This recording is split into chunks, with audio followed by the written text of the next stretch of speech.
Salve a tutti e benvenuti ad un altro Tell Me About. Oggi voglio parlarvi di un problema che mi colpisce da vicino, proprio qui in mezzo alla faccia praticamente. Cioè la mia memoria, la mia penosa memoria. Ogni volta mi capita di andare in giro tutto spensierato e purtroppo quando meno me lo aspetto mi ritrovo sempre nella spiacevole e orribile situazione di incontrare persone nuove, sconosciute, dei terrificanti estranei. Sì, a volte so essere davvero asociale. Mi dicono il loro nome ed io mi sforzo di ricordarlo come tutti quanti, ma sono talmente concentrato a dire il mio nome che semplicemente non ascolto quello degli altri. Sapete, sono un uomo, posso fare solo una cosa alla volta. Quindi ho letto in giro che in questi casi consigliano di ripetere in testa il nome delle persone almeno 10 volte per non dimenticarlo. Ma neanche il tempo di arrivare a 3 che subito si è presentato qualcun altro e poi un altro e un altro ancora. Ma cioè, pretendete davvero che mi ricordi il nome di tutti voi? Che poi magari sono solo 3 ragazzi, per carità, ma in quel momento sembrano una folla intera di persone sconosciute. Ancora più spesso però mi scordo direttamente se ho già incontrato o meno qualcuno. E quindi finisco sempre per presentarmi una seconda volta. Ma guarda un po', quella persona invece si ricorda perfettamente di me. Tutti con la memoria perfettina, mai una volta che trovassi per carità un povero sfigato come me. E finiscono sempre per correggermi dicendo: ma in realtà ci siamo già visti, ti ricordi, no? In quel posto. Ed io: ah sì,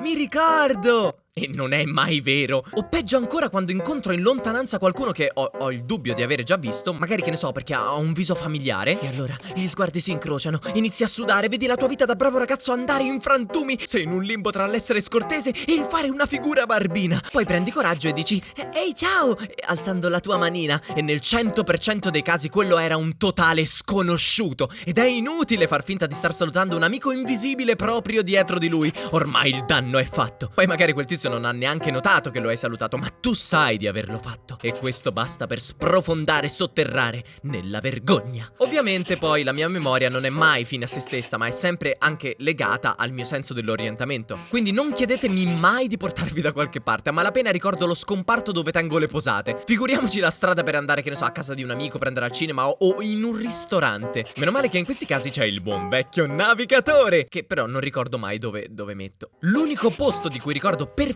la strada è la gelateria di Camucia. Ma questo è un caso particolare perché è il gelato a guidarmi. Ah no, aspetta, è anche Francesca.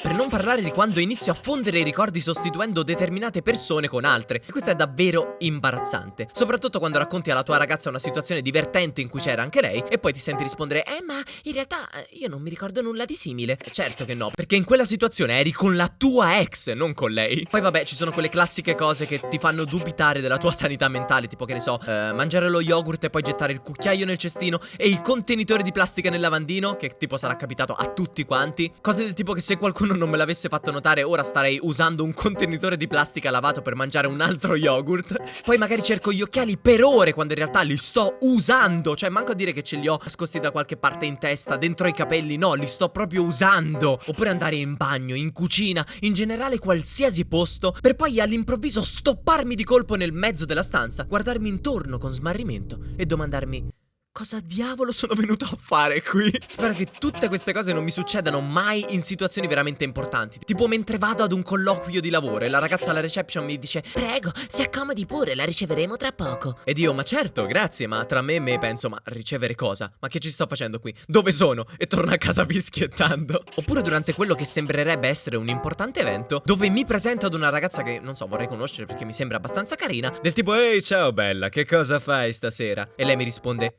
Riccardo! Cosa? Ci stiamo sposando! Ah.